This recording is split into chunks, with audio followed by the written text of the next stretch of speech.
경기도 외곽의 작은 마을. 이른 아침부터 장석호는 집을 나섰습니다. 등에 맨 커다란 마대 자루가 그의 등을 짓눌렀지만 그는 묵묵히 걸음을 옮겼죠. 골목을 지나며 여기저기 흩어진 폐지를 주워 담았습니다. 손가락 사이로 스며드는 차가운 새벽 공기가 그의 얼굴을 스쳤어요. 63의 나이에도 그는 매일 이 일을 반복했습니다. 허리를 굽혔다 펴기를 수십 번, 마대 자루는 점점 무거워졌어요. 골목 어귀에 쌓인 박스들을 보며 석호는 잠시 숨을 골랐습니다. 땀이 이마를 타고 흘러내렸지만 그는 멈추지 않았어요. 집으로 돌아오니 아내 이정순이 반찬가게 문을 열고 있었어요. 61의 그녀는 여전히 부지런했습니다. 가게 앞 좁은 공간에 김치통과 밑반찬 그릇들을 정갈하게 늘어놓았죠. 오늘도 많이 주었어요? 정순이 물었지만 석호는 그저 고개만 끄덕였습니다. 두 사람은 말이 적었지만 서로를 이해하는 데는 말이 필요 없었어요.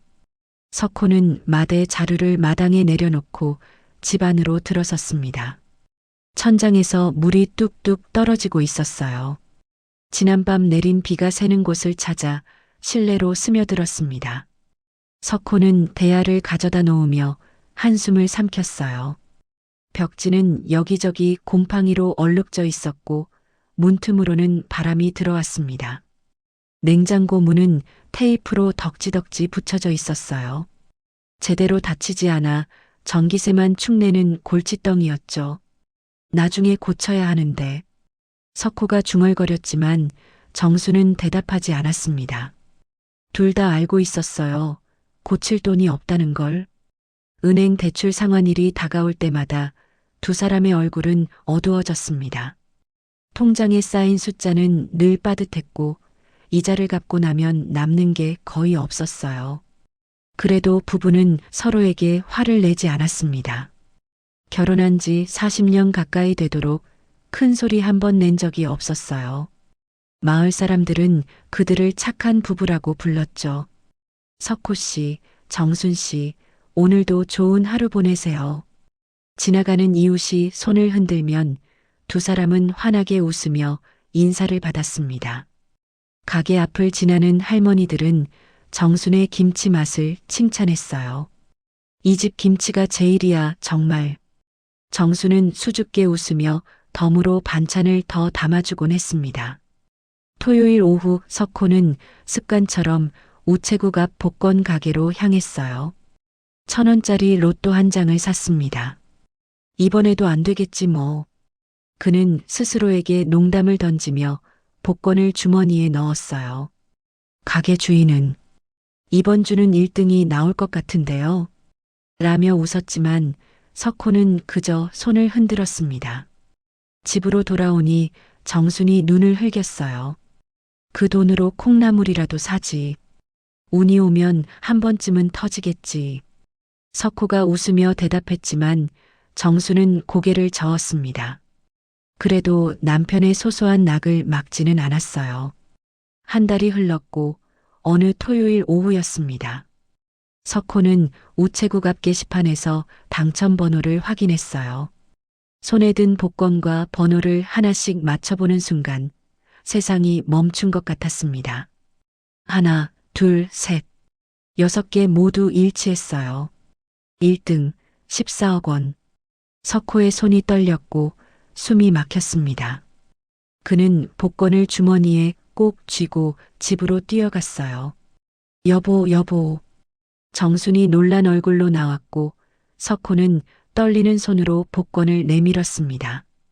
우리가 됐어. 정수는 믿을 수 없다는 듯 하늘만 바라봤어요. 소식은 순식간에 마을 전체로 퍼져나갔습니다. 석호가 복권 당첨 확인을 위해 은행을 방문한 순간부터였어요. 은행 직원의 축하 인사가 대기 중이던 마을 사람들의 귀에 들어갔죠. 그날 오후부터 집 앞에는 사람들이 몰려들기 시작했습니다. 평소 연락이 없던 친척들이 전화를 걸어왔어요. 형님, 저 사촌 동생 기억하시죠? 얼마나 오래됐어요. 목소리는 들떠 있었고 말끝마다 축하가 묻어났습니다.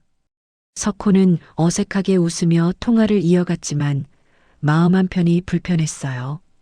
반찬 가게 앞에는 꽃바구니가 하나둘 쌓여갔습니다. 정순 사장님, 정말 축하드려요. 이제 편하게 사시겠네요. 마을 사람들이 웃으며 인사를 건넸지만 그 웃음 속에는 묘한 감정이 섞여 있었어요.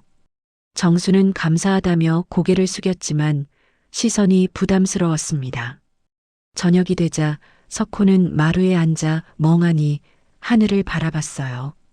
기쁨보다는 불안감이 먼저 밀려왔습니다. 이게 정말 우리 돈이 맞나? 그는 혼잣말을 중얼거렸지만 대답은 없었어요.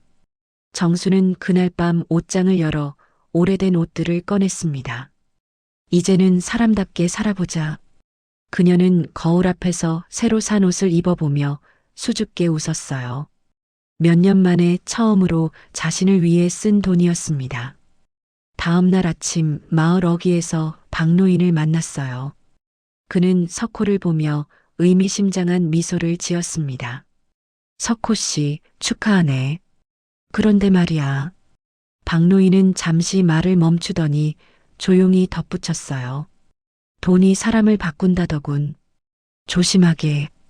석호는 그 말이 무슨 뜻인지 정확히 알 수 없었지만 가슴 한편이 서늘해졌습니다. 며칠 후 석호는 은행을 찾아가 당첨금의 일부를 정기예금에 넣었어요. 나머지는 새집 계약금으로 썼습니다. 마을 외곽에 있는 작은 전원주택이었죠. 이제 빚에는 집에서 벗어날 수 있어. 석호는 계약서에 도장을 찍으며 안도의 한숨을 내쉬었습니다. 정수는 친구 양미자와 제주도 여행을 떠났어요. 평생 한 번도 가보지 못한 곳이었습니다. 바다를 보며 정수는 눈물을 흘렸어요. 이런 날이 올 줄 몰랐네. 양미자는 그녀의 손을 잡으며 함께 웃었습니다. 여행에서 돌아온 정수는 마을 사람들에게 선물을 나눠주었어요. 제주 감귤 한 박스씩, 도라르방 열쇠고리, 작은 기념품들이었습니다. 정순 씨, 정말 인심이 좋아졌네요. 사람들은 칭찬을 아끼지 않았지만 그 눈빛은 예전과 달랐어요. 석호는 그 변화를 느꼈습니다. 부러움보다는 탐욕이 더 짙게 배어 있었죠. 어느 날 저녁 이웃 최 씨가 찾아왔어요. 석호 씨, 사실은 급한 일이 있어서. 그는 목소리를 낮추며 돈을 빌려달라고 했습니다. 석호는 난처한 표정으로 정순을 바라봤어요. 정순은 고개를 끄덕였고 석호는 마지못해 돈을 내주었습니다. 최 씨가 돌아간 후 석호는 한숨을 쉬었어요. 이게 시작인가? 그의 목소리는 무거웠습니다. 반찬 가게 앞을 지나는 사람들의 시선도 달라졌어요. 정순의 옷차림, 새로 산 신발, 손에 든 가방까지 하나하나 훑어봤습니다. 돈 생기니까 달라지네. 누군가의 수군거림이 정순의 귀에 들어왔어요. 그녀는 아무렇지 않은 척했지만 가슴이 답답했습니다. 밤이 되자 석호는 잠을 이루지 못했어요. 박노인의 말이 계속 머릿속을 맴돌았습니다. 돈이 사람을 바꾼다. 그는 이불을 덮어쓰고 눈을 감았지만 불안감은 가시지 않았어요. 며느리 수진이 전화를 걸어온 건 어느 평일 오후였습니다. 어머니, 저 좀 뵙고 싶어요. 목소리는 조심스러웠지만 정수는 뭔가 예감이 들었어요. 다음 날 수진이 집을 찾아왔습니다. 차를 마시며 한참을 이야기를 나누다가 수진이 입을 열었어요. 어머니, 사실은 아이 대학 등록금이 부족해서요. 정수는 잠시 망설였지만 고개를 끄덕였습니다. 얼마나 필요한데? 수진은 조심스럽게 금액을 말했고 정수는 흔쾌히 도와주겠다고 했어요. 저녁에 석호가 그 이야기를 들었을 때 그의 표정이 굳어졌습니다. 우리도 계획이 있어. 함부로 쓰면 안 돼. 정수는 놀란 얼굴로 남편을 바라봤어요. 손주 등록금인데 그것도 안 도와줘요? 도와주는 게 아니라 순서가 있다는 거요. 석호의 목소리는 단호했습니다. 그날 밤 두 사람은 처음으로 말다툼을 했어요. 정수는 눈물을 참으며 방으로 들어갔고 석호는 마루에 홀로 앉아 있었습니다. 며칠 후 정순의 친구들이 가게로 찾아왔어요. 양미자와 다른 친구 2명이었습니다. 정순아, 요즘 부동산 투자가 괜찮대. 우리도 한번 해볼까? 친구들의 목소리는 들떠 있었어요. 여행도 자주 가고 우리 나이에 이렇게 살아야지. 정수는 애매하게 웃으며 대답을 피했습니다. 하지만 친구들의 말은 계속 그녀의 귓가에 맴돌았어요. 마을 사람들은 정순의 변화를 예리하게 관찰했습니다. 예전에는 낡은 옷만 입던 그녀가 이제는 깔끔한 옷을 입고 다녔어요.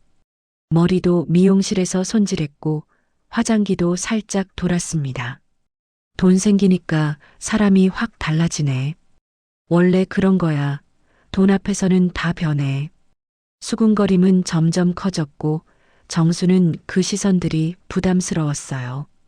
석호는 마을을 다니며 사람들의 태도, 변화를 온몸으로 느꼈습니다. 예전에는 반갑게 인사하던 사람들이 이제는 어색하게 웃었어요. 어떤 이는 대놓고 돈 이야기를 꺼냈고 어떤 이는 슬쩍 도움을 요청했습니다. 석호는 점점 사람들을 피하게 되었어요. 어느 날 정순이 친구에게 빌려준 돈이 돌아오지 않았습니다. 약속한 날짜가 지났지만 친구는 연락조차 하지 않았어요. 정순은 직접 친구 집을 찾아갔습니다. 미안해, 정순아. 조금만 더 기다려줘. 친구는 미안하다는 말만 반복했고 정순은 아무 말 없이 돌아왔어요. 집에 돌아온 정순이 그 이야기를 꺼내자 석호가 화를 냈습니다. 그러니까 내가 뭐라고 했소? 함부로 빌려주지 말라고. 사람이 어려우면 도와줘야죠. 당신은 너무 계산적이에요. 정순의 목소리도 높아졌어요. 계산적인 게 아니라 우리도 살아야 한다는 거요. 석호는 주먹으로 식탁을 쳤고 정수는 눈물을 흘렸습니다. 두 사람은 그날 밤 서로 등을 돌린 채 잠들었어요. 이웃 최 씨 부부도 점점 멀어졌습니다. 빌린 돈을 갚지 않은 채 석호를 마주치면 고개를 돌렸어요. 석호는 억울했지만 먼저 말을 꺼낼 수 없었습니다. 부부는 점점 고립되어 갔어요. 반찬 가게 문은 열려 있었지만 손님은 예전만큼 오지 않았습니다. 간판은 먼지에 덮였고 가게 안은 쓸쓸했어요. 저녁이면 두 사람은 말없이 밥을 먹었습니다. 예전처럼 서로를 바라보며 웃는 일도 사라졌어요. 집안에는 텅 빈 웃음만 남았습니다. 석호는 창밖을 보며 한숨을 쉬었어요. 돈이 우리를 망치고 있어. 그의 목소리는 작고 무거웠습니다. 몇 달이 흘렀고 석호는 은행 통장을 들여다보고 있었습니다. 숫자는 생각보다 빠르게 줄어들고 있었어요. 당첨금의 절반이 이미 사라진 상태였습니다. 석호는 손가락으로 계산기를 두드리며 한숨을 쉬었어요. 이러다가 금방 바닥나겠어. 그의 목소리는 불안으로 떨렸습니다. 정수는 여전히 사람들을 도우며 지출을 이어갔어요. 마을 할머니가 병원비가 부족하다고 하면 선뜻 돈을 내밀었습니다. 친구가 급한 일이 생겼다고 하면 주저없이 통장을 열었어요. 사람이 어려울 때 도와줘야죠. 정수는 그렇게 말했지만 석호는 답답했습니다. 어느 날 저녁 석호는 인터넷 뱅킹 내역을 확인하다가 멈칫했어요. 모르는 계좌로 이체된 기록이 여러 건 보였습니다. 금액도 적지 않았어요. 석호는 정순을 불렀습니다. 이게 뭐요?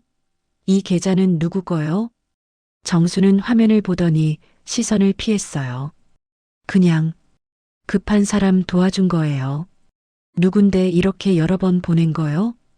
석호의 목소리가 높아졌습니다. 정수는 대답하지 않았어요. 그녀는 부엌으로 가서 설거지를 시작했고 석호는 멍하니 통장만 바라봤습니다. 분노가 치밀어 올랐지만 말로 표현할 수가 없었어요. 밤마다 두 사람의 대화는 점점 짧아졌습니다. 밥 먹어요. 응. 그게 전부였어요.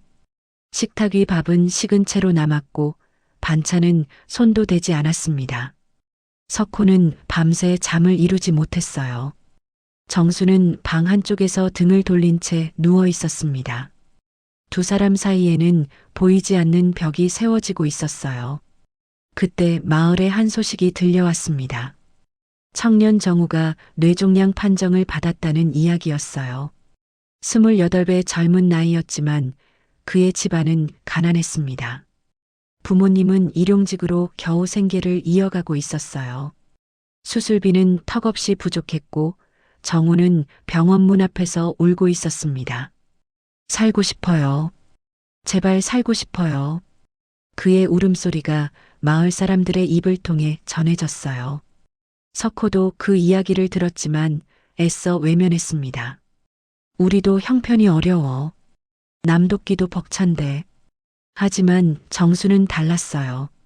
그날 오후 정수는 몰래 집을 나섰습니다. 석호에게는 장 보러 간다고만 말했어요. 정수는 버스를 타고 시내 대학병원으로 향했습니다. 병원 수납 창구 앞에 섰을 때 그녀의 손은 떨렸어요. 가방에서 두꺼운 봉투를 꺼냈습니다. 봉투 안에는 5천만 원이 들어 있었어요. 이거 환자 정우 씨 수술비로 써주세요. 창구 직원은 놀란 얼굴로 정순을 바라봤습니다. 성함이 어떻게 되시죠? 그냥 이름은 안 남기고 싶어요. 정수는 봉투를 창구에 두고 재빨리 돌아섰어요.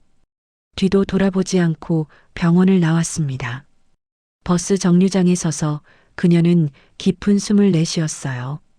가슴이 두근거렸지만 후회는 없었습니다. 집으로 돌아온 정수는 평소처럼 반찬을 무쳤어요.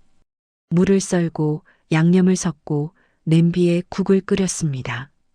아무 일도 없었던 것처럼 조용히 저녁을 준비했어요.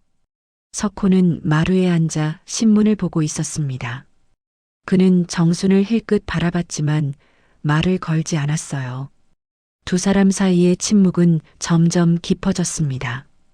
저녁 식사 시간 두 사람은 마주 앉았어요. 숟가락 부딪는 소리만 식탁 위에 울렸습니다. 석호는 밥을 먹으며 정순을 슬쩍 바라봤어요. 그녀의 표정은 평온했지만 눈가에는 피곤함이 묻어났습니다. 오늘 어디 갔다 왔소? 석호가 조심스럽게 물었어요. 장 보러 갔다 왔어요. 정순의 대답은 짧았습니다. 석호는 더 묻지 않았고 정순도 더 말하지 않았어요. 밤이 깊어갔고 두 사람은 각자의 생각에 잠겼습니다.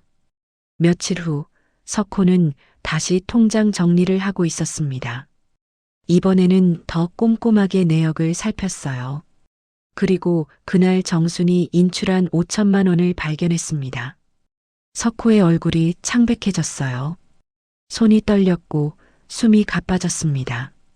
5천만 원이나 어디에 쓴 거야?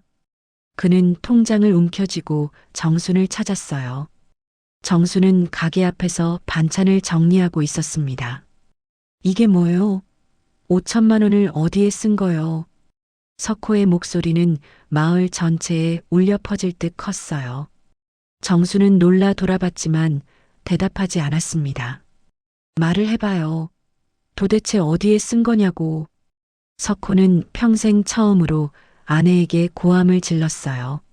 손님들이 놀라 그들을 바라봤습니다. 정수는 조용히 가게 문을 닫았어요. 사람 살리는 데 썼어요. 그녀의 목소리는 낮고 담담했습니다. 사람 살려? 누구를? 우리도 살기 힘든데.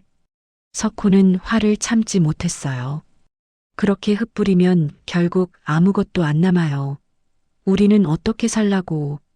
정수는 남편을 똑바로 바라봤습니다. 돈은 나눌 때 가치가 생기는 거예요. 무슨 소리요? 돈은 모아야 가치가 있는 거요. 석호의 얼굴은 붉게 상기되어 있었어요. 정수는 더 이상 설명하지 않았습니다. 그녀는 조용히 집 안으로 들어가 방문을 닫았어요. 석호는 마당에 주저앉아 머리를 감싸쥐었습니다.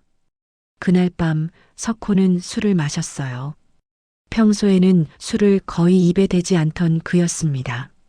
소주병을 들고 마을을 헤맸어요. 비틀거리는 발걸음으로 골목을 지나다가 박노인을 만났습니다. 석호 씨, 술 취했구만. 박노인은 그를 부축해 벤치에 앉혔어요. 노인장, 돈이 뭡니까? 돈이 대체 뭐기에? 석호는 흐느끼듯 말했습니다. 박노인은 잠시 침묵하다가 말했어요. 돈은 사람을 비추는 거울이지. 사람의 본 모습을 보여주는 거야. 그 한마디가 석호의 가슴을 후벼 팠습니다. 석호는 집으로 돌아와 마루에 누웠어요. 천장을 바라보며 눈물이 흘러내렸습니다. 머릿속이 복잡했고 마음은 무거웠어요. 며칠이 지난 어느 날 마을에 소문이 돌기 시작했습니다. 정우의 수술이 성공적으로 끝났다는 소식이었어요. 익명의 기부자가 수술비 전액을 내주었다고 했습니다. 누가 그렇게 큰 돈을 냈대? 모르지. 이름도 안 남기고 갔다던데. 마을 사람들은 수군거렸어요. 그때 정우의 어머니가 반찬 가게를 찾아왔습니다. 사장님, 혹시? 어머니는 눈물을 글썽이며 정순을 바라봤어요. 정순은 아무 말 없이 고개를 저었습니다. 전 아무것도 모르는데요. 하지만 어머니는 정순의 손을 꼭 잡았어요. 감사합니다. 정말 감사합니다. 어머니가 돌아간 후 그 모습을 본 사람이 소문을 퍼뜨렸습니다. 정순 씨가 정우 수술비를 낸 것 같던데? 그래, 5천만 원이나 되는데? 소문은 순식간에 마을 전체로 퍼졌어요. 석호는 가게 앞을 지나가다 그 이야기를 들었습니다. 그의 발이 멈췄어요. 온몸이 굳어지는 느낌이었습니다. 석호는 뒤돌아 집으로 달려갔어요. 마당에 들어서자 정순이 빨래를 널고 있었습니다. 석호는 그녀를 바라보며 멍하니 서 있었어요. 당신이 정우를 말이 제대로 나오지 않았습니다. 정수는 빨래를 계속 널며 조용히 말했어요. 그냥 안 도울 수가 없었어요. 석호는 그 자리에 주저앉았습니다. 지난 며칠간 정순을 의심하고 화냈던 자신이 부끄러웠어요. 아내의 조용한 행동들이 모두 계산된 선이었음을 깨달았습니다. 석호는 고개를 숙이고 눈물을 흘렸어요. 미안하오. 내가 잘못했소. 정수는 빨래를 다 널고 남편 앞에 앉았습니다. 그녀는 아무 말 없이 석호를 바라봤어요. 따뜻한 미소를 지으며 그의 손을 잡았습니다. 괜찮아요. 당신도 무서웠던 거죠. 석호는 아내의 손을 꼭 쥐었어요. 그제야 자신이 욕심과 두려움에 눈이 멀었다는 걸 알았습니다. 돈을 지키려다 더 소중한 것을 잃을 뻔했어요. 시간이 흘러 가을이 찾아왔습니다. 통장 잔액은 거의 바닥을 드러내고 있었어요. 석호는 은행 앱을 열어보며 한숨을 쉬었습니다. 하지만 예전처럼 불안하거나 두렵지는 않았어요. 오히려 마음이 가벼웠습니다. 정순도 달라졌어요. 그녀는 더 이상 무리하게 돈을 쓰지 않았습니다. 두 사람은 서로에게 미안함과 이해를 나누었어요. 당신 덕분에 내가 사람이 됐소. 석호는 저녁 식사를 하며 정순에게 말했습니다. 정순은 수줍게 웃으며 고개를 저었어요. 우리 둘 다 배운 거죠. 어느 날 아침 정순은 오랜만에 반찬가게 문을 열었습니다. 먼지 쌓인 간판을 닫고 진열대를 정리했어요. 석호는 그 모습을 보며 물었습니다. 다시 가게 하려고? 이게 내 자리예요. 여기가 편해요. 정순의 목소리는 단단했습니다. 석호는 고개를 끄덕이며 앞치마를 걸었어요. 그럼 나도 거들겠소. 가게 앞 의자에 앉아 손님을 맞기 시작했습니다. 예전처럼 소박하게 하지만 진심을 담아 운영했어요. 가게는 돈보다는 온정으로 움직였습니다. 어려운 이웃이 오면 정수는 반찬을 더 담아주었어요. 돈 없으면 다음에 주세요. 그녀의 말에 할머니들은 눈물을 글썽였습니다. 정순 씨, 고마워요. 정말 고마워요. 마을 사람들은 다시 반찬 가게를 찾기 시작했어요. 어느 날 오후 정우가 가게를 찾아왔습니다. 수술 후 완전히 회복한 그는 건강한 모습이었어요. 사장님, 인사드리러 왔어요. 정우는 깊이 고개를 숙였습니다. 정수는 당황하며 손을 저었어요. 아니에요. 전 아무것도. 아니에요. 사장님이셨어요. 정우는 눈물을 흘리며 말했습니다. 병원에서 확인했어요. 사장님이 수술비 내주신 거. 정수는 말없이 정우를 바라봤어요. 그의 눈빛이 예전의 자신과 똑같다는 걸 느꼈습니다. 그때 당신 눈빛이 나 같았어요. 정순의 목소리는 떨렸습니다. 살고 싶은데 방법이 없어서 그 마음 알아요. 정우는 정순의 손을 꼭 잡았어요. 제가 꼭 보답하겠습니다. 보답은 필요 없어요. 그냥 건강하게 사세요.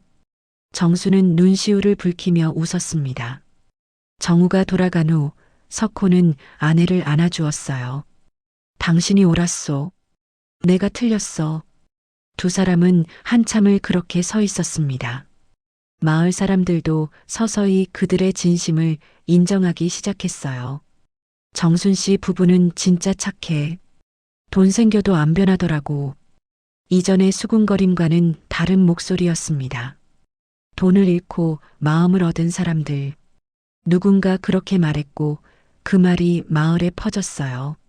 석호는 매일 저녁 가게에서 나는 반찬 냄새를 맡으며 웃었습니다.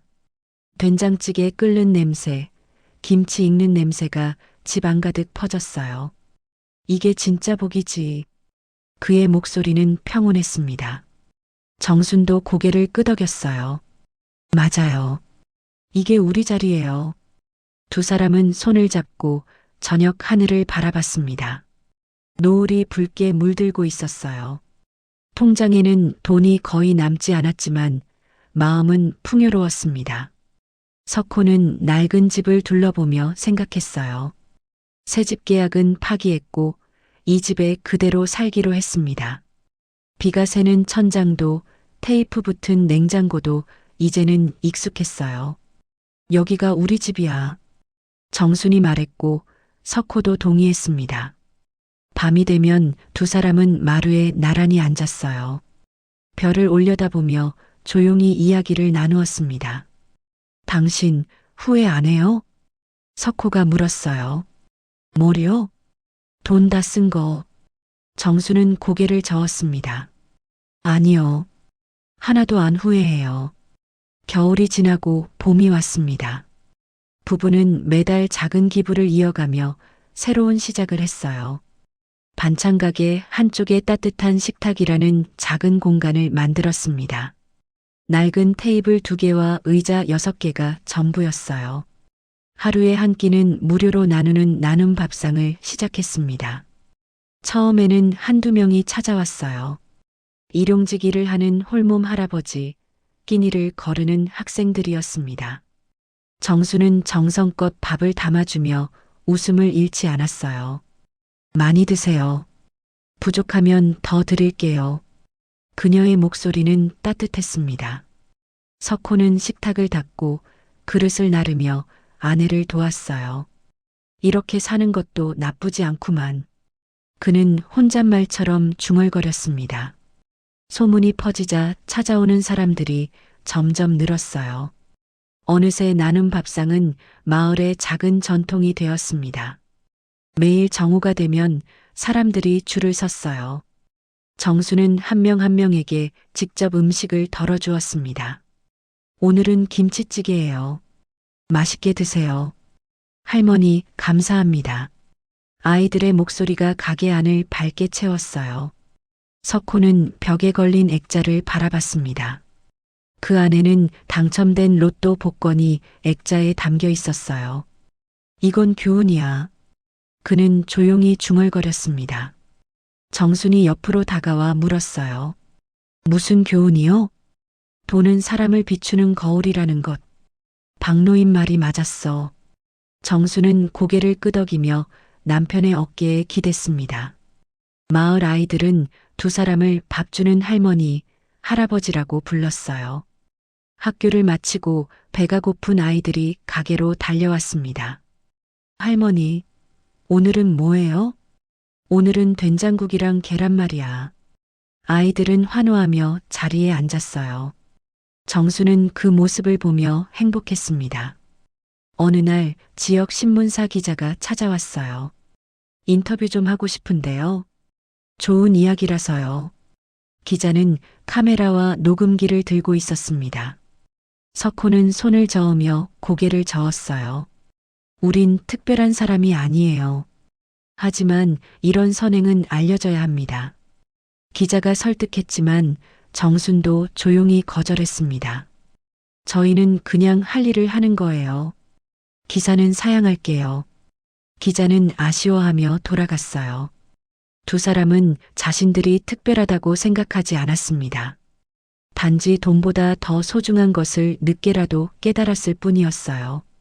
저녁이 되면 가게 문을 닫고 두 사람은 집 앞 벤치에 앉았습니다.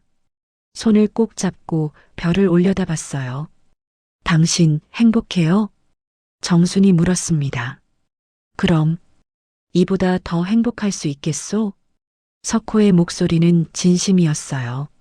하늘에는 별들이 반짝이고 있었습니다. 세상은 변했지만 그들의 마음은 처음 그대로였어요. 서로를 아끼고 이웃을 돌보는 마음 말입니다. 정수는 석호의 어깨에 머리를 기댔어요. 우리 참 많이 돌아왔네요. 돌아온 게 아니라 제자리를 찾은 거요. 석호는 아내의 손을 쓰다듬었습니다. 밤하늘의 별빛이 두 사람을 비추고 있었어요. 그 빛은 따뜻하고 부드러웠습니다. 가게 간판의 불빛도 은은하게 빛났어요. 정순의 반찬가게라는 글씨가 어둠 속에서 반짝였습니다. 마을은 조용했고 두 사람의 숨소리만 들렸어요. 내일은 또 누가 올까? 정순이 물었습니다. 누가 오든 우리는 준비되어 있소. 석호는 자신 있게 대답했어요. 두 사람은 오래도록 그 자리에 앉아 있었습니다. 말없이 하지만 마음은 서로를 향해 있었어요. 그들에게 남은 건 많지 않았지만 그것으로 충분했습니다. 사랑하는 사람과 함께 나누는 삶. 그것이 진정한 부자의 자리였어요. 몇 해가 흘렀습니다. 정순의 건강이 조금씩 나빠지기 시작했어요. 처음에는 가끔 숨이 차는 정도였습니다. 하지만 시간이 지나며 걷기도 힘들어졌어요. 병원을 찾았을 때 의사는 조용히 고개를 저었습니다. 많이 진행됐습니다. 시간이 얼마 남지 않았어요. 석호는 그 말을 듣고 멍해졌어요. 정수는 오히려 담담하게 웃었습니다. 괜찮아요. 충분히 살았어요. 집으로 돌아온 후에도 정수는 가게 일을 놓지 않았어요. 힘들어도 매일 나눔 밥상을 준비했습니다. 석호가 말렸지만 그녀는 고개를 저었어요. 이게 내 삶이에요. 끝까지 하고 싶어요. 어느 가을날 아침 정수는 평화롭게 눈을 감았습니다. 석호의 손을 잡은 채였어요. 당신, 고마웠어요. 그것이 그녀의 마지막 말이었습니다. 장례식 날 마을 사람들이 모두 모였어요. 정우도 왔고 친구 양미자도 눈물을 흘리며 왔습니다. 며느리 수지는 아이들과 함께 조문을 왔어요. 나눔 밥상에서 밥을 먹던 할머니들, 아이들도 모두 찾아왔습니다. 작은 빈손은 사람들로 가득 찼어요. 정순 씨는 진짜 부자였어요. 한 할머니가 눈물을 닦으며 말했습니다. 돈이 아니라 마음이 부자였죠. 다른 사람도 고개를 끄덕였어요. 사람들은 입을 모아 정순을 기억했습니다. 석호는 관 앞에 앉아 아내를 바라봤어요. 눈물 대신 미소를 지었습니다. 당신 덕에 내가 인간 됐어. 그의 목소리는 떨렸지만 단단했어요. 고마웠소. 정말 고마웠소. 장례를 마치고 집으로 돌아온 석호는 텅 빈 집을 둘러봤습니다. 정순의 흔적이 곳곳에 남아 있었어요. 부엌에는 그녀가 쓰던 앞치마가 걸려 있었습니다. 방에는 그녀의 옷들이 정갈하게 개어져 있었어요. 석호는 옷장을 정리하다가 작은 편지 봉투를 발견했습니다. 석호에게라고 쓰여 있었어요. 손이 떨리며 봉투를 열었습니다. 정순의 손글씨가 편지지를 가득 채우고 있었어요. 여보, 이 편지를 읽고 있다면 내가 먼저 떠난 거겠죠. 석호는 눈물이 흘러내렸지만 계속 읽었습니다. 우리 로또 당첨됐을 때 참 많이 헤맸죠? 나도 그랬어요. 하지만 그 시간이 있었기에 진짜 부자가 뭔지 알았어요. 돈은 없어져도 마음은 남아요. 그게 우리가 벌어야 할 진짜 복이에요. 당신과 함께해서 행복했어요. 정말 고마웠어요. 편지의 마지막 줄을 읽고 석호는 편지를 가슴에 안았습니다. 그는 오래도록 울었어요. 하지만 그 눈물은 슬픔만이 아니었습니다. 감사함과 사랑이 함께 담긴 눈물이었어요.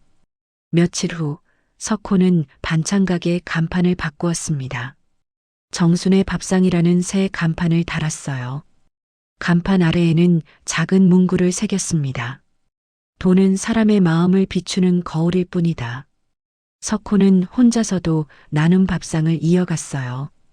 정순이 하던 대로 정성껏 음식을 만들어 나누었습니다. 할아버지, 할머니는요? 아이들이 물었을 때 석호는 하늘을 가리켰어요. 저기 계셔. 우리를 지켜보고 계시지. 아이들은 고개를 끄덕이며 밥을 먹었습니다. 석호는 매일 저녁 정순의 사진 앞에 앉았어요. 오늘도 많은 사람들이 왔소. 당신이 보고 싶어 하더군. 사진 속 정순은 환하게 웃고 있었습니다. 석호도 따라 웃으며 손을 모았어요. 내일도 열심히 하겠소. 당신처럼. 밤하늘에는 별들이 반짝이고 있었습니다. 석호는 벤치에 혼자 앉아 하늘을 바라봤어요. 당신 거기서도 행복하시오? 바람이 불어와 그의 뺨을 스쳤습니다. 마치 정순이 대답하는 것 같았어요. 석호는 눈을 감고 깊이 숨을 들이마셨습니다. 세상은 여전히 돌아가고 삶은 계속되었어요. 하지만 그들이 남긴 마음은 사라지지 않았습니다. 정순의 밥상은 오늘도 문을 열고 있었어요. 그곳에는 여전히 따뜻한 밥과 온정이 있었습니다.